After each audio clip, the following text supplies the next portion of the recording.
In today's episode, we're going to be doing an in-depth look at Ramon Dekkers' super high guard. So high that his body almost looks exposed, but he uses it so effectively. Hopefully by the time you finish this episode, you feel like your guard will have improved.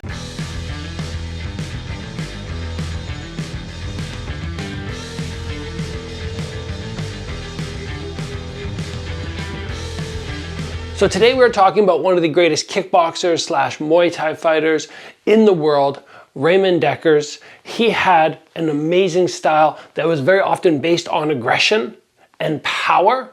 But when you have that power and aggression, it makes you vulnerable to walking in and eating counter shots. So it's equally as important to develop a very good guard. Now, we are talking about a crazy high guard today, but that does not mean that was his only form of defense. And it's very important for you to understand that, because I don't want you guys going into sparring and going, okay, the only thing I'm going to do is this. He would transition to long guard. He would sometimes stay on the outside and have his hands a little lower. You have to be able to flow from one defense style to the other. But this super high guard is very unique in the sense that many people will go, oh, your body is far too exposed. When you take your hands from here and then you put them up to here, the body is so exposed it won't work. Let's talk first about why this is beneficial, then we'll talk about the negatives and how to overcome them. One of the issues that many people have when their hands are here is they still feel like the impact is substantial. But once you can get your forearms up, and now the impact comes here, not only is it going to be a harder surface, a more solid surface in the glove for your opponent to strike on, it's going to be harder for them to land flush.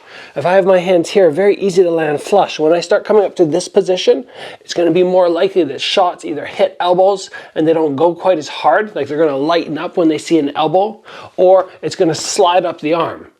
And having that ability from here to make small adjustments is going to help with that ricochet sort of effect. So Ramon Dekkers, when he's standing here, he makes it very, very difficult for anybody to get a really solid, clean shot. Because in addition to ricocheting, he can also cut angles and use footwork to make this guard even more difficult to break through. So what we want to think of when we have our hands up here for a regular Dutch guard is now drawing the hands up on top of the hairline. Once the hands are on top of the hairline instead of right above the eyebrows, and that should be the general adjustment that you make. A Dutch guard, take our hand right to the eyebrows and then plant right there.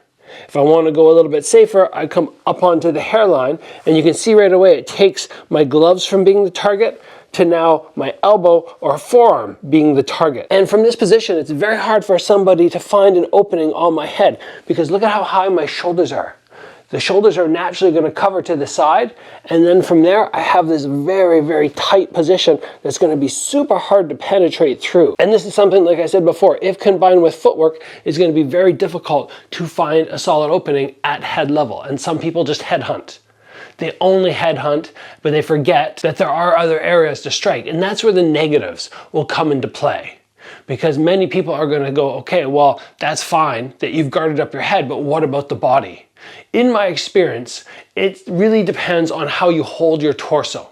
If I go super high guard, but I go very straight back, yes, that's no good. But if I kind of let my hips fall backwards and I sink my weight down a little bit, now all of a sudden from here, you can see when they hit my elbows, they're going to be kind of at this range. But if they want to hit my body, they've got to get in here.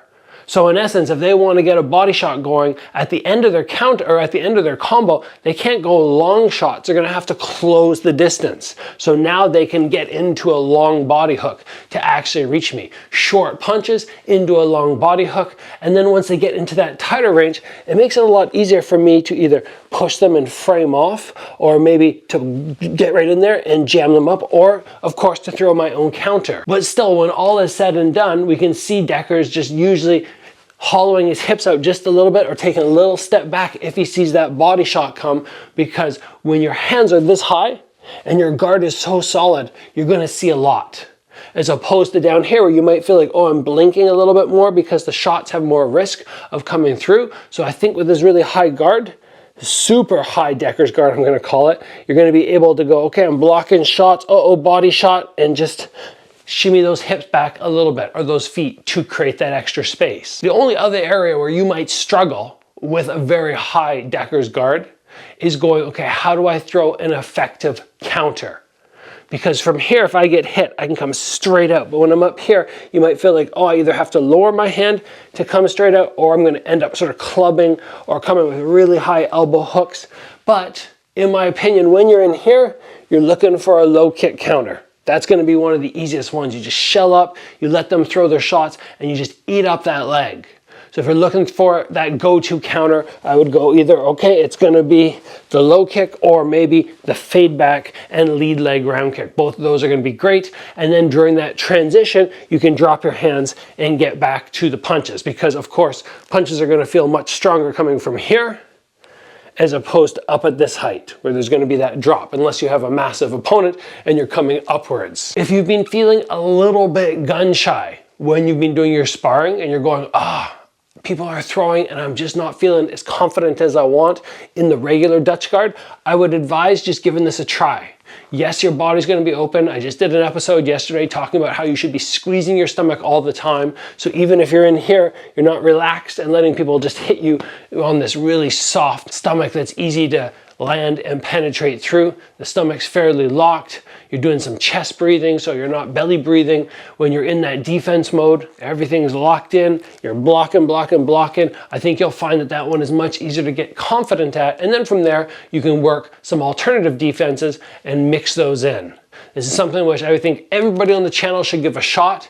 Really take a week to drill this, and I think it's gonna really pay dividends if you ever spar with somebody or fight somebody who hits really hard. That's when the hands will come up extra high and you're really gonna guard and secure that head. Let's call it there, guys. Big thanks, obviously, to Ramon Dekkers for years and years of amazing fights and just teaching us so much by being in the ring. As always, guys, train hard. I'll see you back here soon for another video.